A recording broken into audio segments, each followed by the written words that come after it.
geopolitik. Dan kami ingatkan kembali kepada calon presiden untuk mendengarkan dengan seksama karena pertanyaan tidak akan kami ulang. Dan pertanyaan untuk Bapak Ganjar Pranowo adalah konflik Laut Cina Selatan belum selesai dan Code of Conduct belum disepakati. Bahkan menjadi arena persaingan hegemoni Amerika Serikat dan Tiongkok. Pertanyaannya, apa inisiatif baru yang ditawarkan paslon agar Indonesia berkontribusi dalam mengelola konflik Laut Cina Selatan? Waktu menjawab 2 menit Pak Ganjar, kami persilahkan. Indonesia bukan claimant. Jadi sebenarnya kita punya banyak langkah untuk bisa kita lakukan. Yang pertama adalah kita evaluasi perjalanan selama ini bagaimana di Laut Cina Selatan tidak pernah selesai. Sudah dengan DOC, sudah dengan COC, 20 tahun lebih tidak pernah selesai. Maka usulan kami sangat jelas dan clear. Apa itu? Kesepakatan sementara. Kenapa kesepakatan sementara? Ini mesti kita dorong dan kita inisiatif agar kita bisa mencegah sesuatu yang tidak kita inginkan.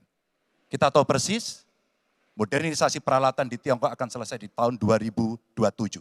Apa artinya? Kalau kita bicara One China Policy, maka seluruh dunia pasti akan mengakui bagaimana peran itu.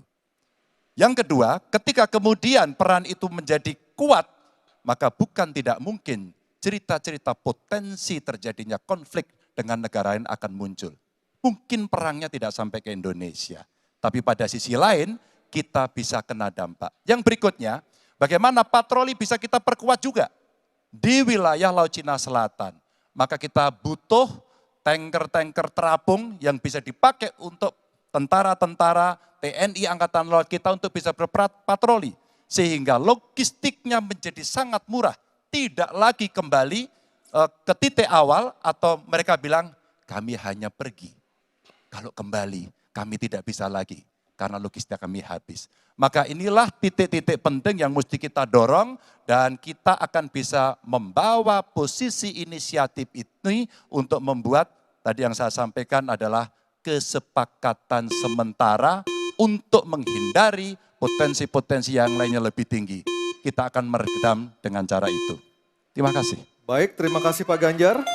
Selanjutnya kami persilahkan. Mohon tenang. Harap tenang. Mohon tenang Bapak dan Kita Ibu sudah sekalian. sepakat di awal Bapak Ibu. Kami persilakan calon presiden nomor urut 1 Bapak Anies Baswedan untuk menanggapi jawaban dari capres nomor urut 3. Waktu Bapak 1 menit dimulai ketika berbicara. Jawaban Pak Ganjar tidak ada satu kata pun menyebut kata ASEAN. Padahal kata kuncinya di dalam menyelesaikan persoalan ini adalah ASEAN. Dan Indonesia negara terbesar di ASEAN, pendiri ASEAN. Indonesia harus kembali menjadi pemimpin ASEAN yang dominan. Bukan sekedar hadirin dalam summit-summit ASEAN. Kita menjangkau semua dan negara-negara ASEAN yang sekarang ini menjadi pintu masuk bagi kekuatan Tiongkok misalnya di Laut Cina Selatan.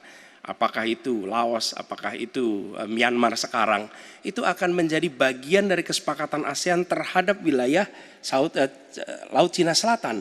Bila di ASEAN kita membangun kesepakatan, bagaimana kita menata, bagaimana menghadapi kekuatan luar ASEAN.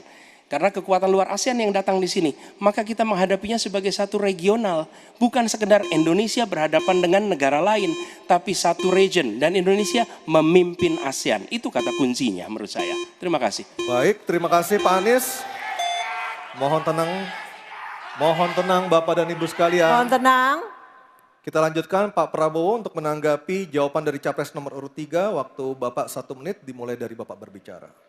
Jadi keadaan Laut Cina Selatan menggarisbawahi bahwa kita perlu kekuatan pertahanan yang kuat. Kita perlu platform untuk patroli, kita perlu satelit, kita perlu banyak sekali. Dan untuk itu pertahanan harus kita bangun. Dan tadi ya sekali lagi Pak Anies ngomong-ngomong barang bekas karena Pak Anies rupanya tidak mengerti masalah pertahanan. Ya, tidak. Saya bersedia Pak Anies mengundang Pak Anies di tempat yang Pak Anies suka, kita diskusi. Saya akan bawa data. Saya akan bawa data yang sebenar-benarnya. Ya. Jadi barang-barang bekas itu menurut saya menyesatkan rakyat. Itu Pak tidak pantas seorang profesor ngomong-ngomong begitu. Ya. Karena dalam pertahanan hampir 50% alat-alat dimanapun adalah bekas, tapi usianya masih muda. Baik, Waktu Jadi- habis habis. Pak Prabowo.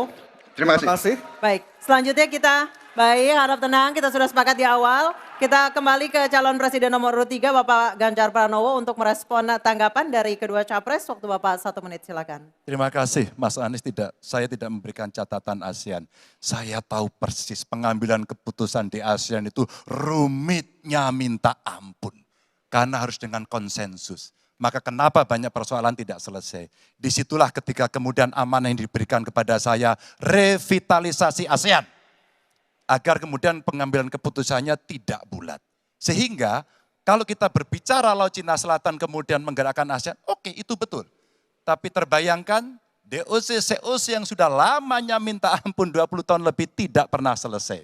Maka pengambilan keputusannya, proses pengambilan keputusan di ASEAN itulah yang mesti juga kita review sehingga akan bisa lebih cepat. Yang berikutnya, saya sepakat alutsista angkatan laut yang ada di sekitar sana harus menjadi prioritas. Dan begitu saya jadi presiden, kita tunjukkan kedaulatan kita, gas yang ada di Natuna Utara harus dieksploitasi oleh kita sendiri untuk menunjukkan power kita Baik. pada Waktu dunia. sudah habis Pak Ganjar, Habis. terima kasih.